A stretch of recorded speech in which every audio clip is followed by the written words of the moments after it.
Now, the last time we were talking ethereally about what's happening in a circuit. We were trying to go through the whole idea of the electrons moving through the wire, their mean free path, or the distance that they travel before hitting another object, their drift velocity, things like that, how long they move, how long it takes them to move through the wire. That stuff's great, but as a theoretical application goes, you're probably never going to be asked questions related to that. Now, we will come back to that microscopic view again in a couple days when we talk about current density and resistivity. But Kirchhoff's laws are pragmatic. They're not microscopic, they're macroscopic. They look at the circuit. But before I launch, I want to make sure you have three things in your notes. The charges travel on the outside of the wire, because all excess charge is on the outside of a conductor. This is big in your book. Your book devoted an entire chapter to it. I read it. I don't like it. Still don't like your book, but it doesn't matter. So the first thing is that it is the electric field that pushes the charges around. And the charges establish a steady state motion almost immediately upon closing the switch. Meaning they reach a point where the net force is zero almost immediately upon closing the switch. Your book suggests that it's 10 to the negative 9th seconds is the kind of time span we're talking about between when the switch is closed and the steady state motion of the particles is occurring. All right, so here we go. Kirchhoff's laws. The first one is the voltage drops through any closed path through a circuit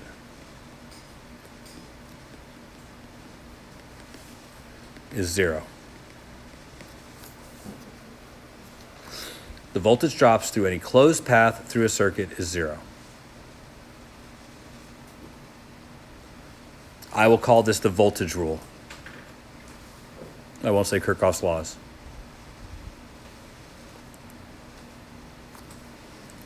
The second one is the current rule, and it's the current into any junction must equal the current out.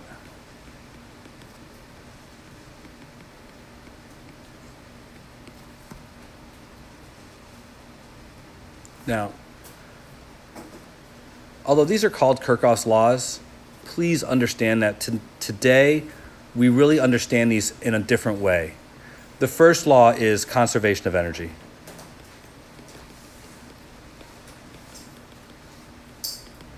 It was not fully known that we were talking about the energy of the charges back when Kirchhoff did his work. The second one is conservation of charge.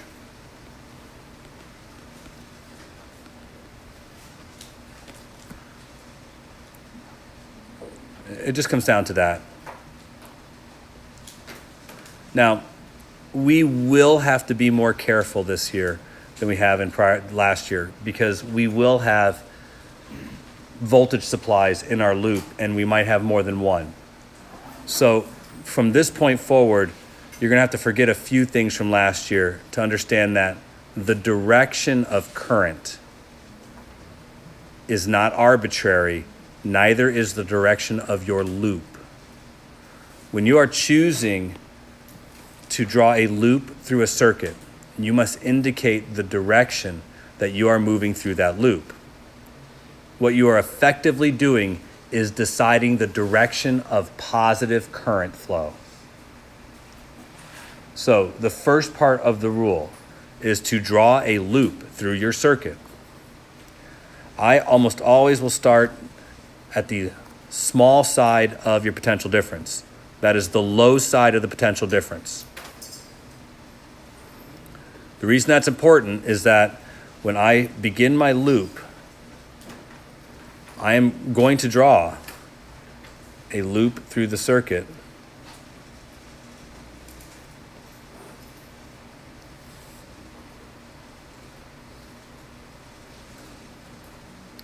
And the direction that I've drawn that loop is telling me what I am assuming will be the direction of positive current flow. Now, when I draw this loop, I'm also making some decisions. The first decision I'm making is that this loop represents flow of current. But what I'm really interested is looking at that loop as a closed system where the voltage drops must sum to be zero. For resistors, that's easy. Regardless of the direction of the current, resistors will always have a voltage drop that is negative. But for batteries, it's not that clear cut. When you go from the small side to the big side of a battery, you are increasing potential, which means those voltages are added. When you go from the big side to the little side in your loop, you're going across a decrease in potential. Those voltages are subtracted. So to use this rule, we are going to sum the voltages, but you have to know when to make them positive and when to make them negative. So just right now, I'm going to say that this is voltage 1. This is voltage 2. And this is voltage 3. I did a bad naming convention here, so let's go over to my assigned voltages and switch them to A and B so I can separate them from the voltage drops across the resistors. I wasn't thinking too much in the future.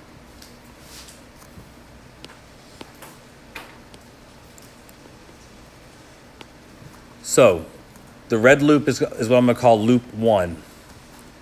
When I pass through the circuit, all I'm going to say is VA minus V1 minus V2 equals 0. When I go through this loop, I'm identifying that the voltage drops in that loop will sum to be 0. I subtract voltage drops across resistors, but for voltage supplies, I add them or subtract them based on the direction of my assigned current. Now, this next part is going to be a little bit more difficult for you to understand. So I need to make sure when using Kirchhoff's laws that I draw a loop for every circuit element in the system.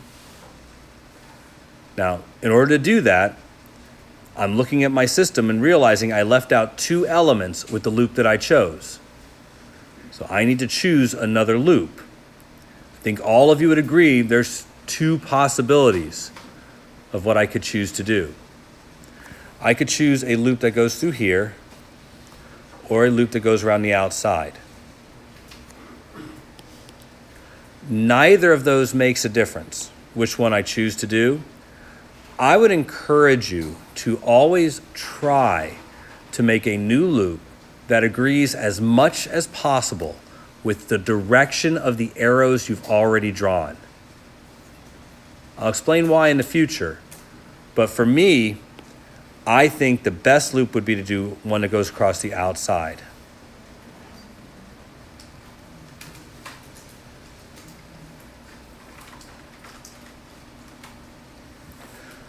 You'll notice that by choosing that particular loop, I get the benefit of having the blue arrows always in the same direction as the red arrows. Does that make sense? Bless you. Now, I could have chosen a loop like this,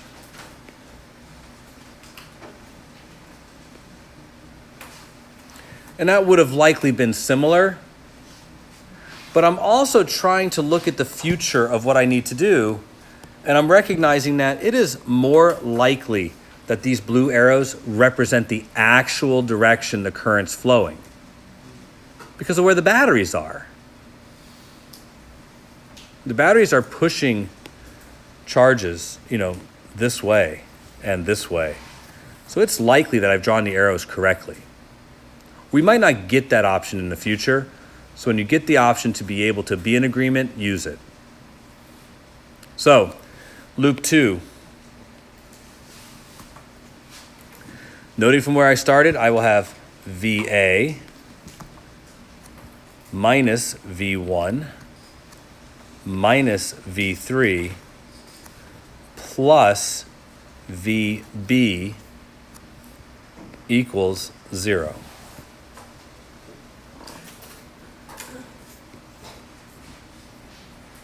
Any question about this yet? Now, there's no reason to do the other loop that has not been done.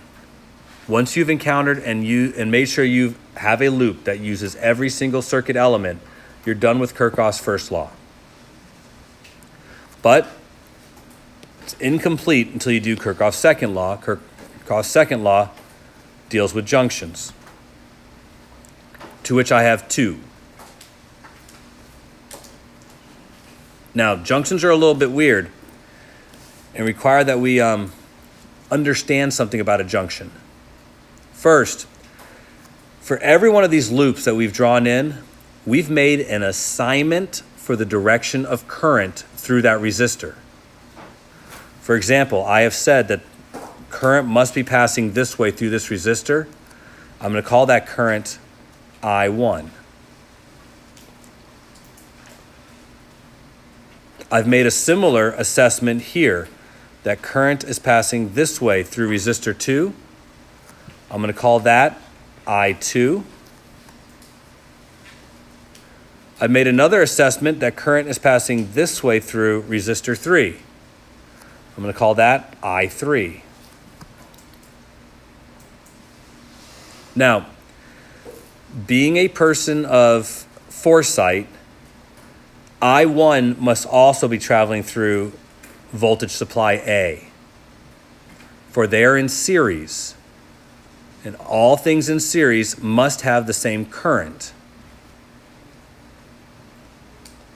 In a similar way, I3 must be traveling through voltage supply B, for they are in series, and all things in series must have the same current. This isn't part of the rule, but it's something you need to keep in mind when doing this. That elements that are in series still obey those rules, no matter how complicated the circuit is, no matter how many power supplies there are. And you need to leverage that information for what's going to happen next. I'm looking at this junction. I'm also noting that whatever that junction gives me for a relationship, this junction will be identical. Does everybody see why that has to be true? So you don't have to do this for every junction. When you notice that there's going to be 2 symmetrical junctions, just use one.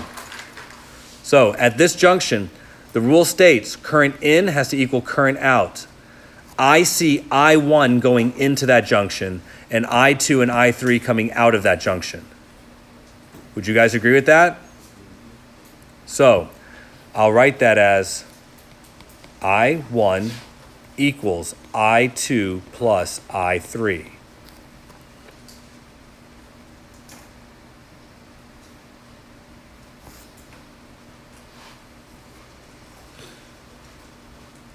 Any question about where these have come from? All right. Take a quick walk with me. Let's say that all the resistances were given and all the voltages were given. Let's count up all the unknowns. V1 would be an unknown. V2 is an unknown. V3 is an unknown. I1 is an unknown. I2 is an unknown. And I3 is an unknown.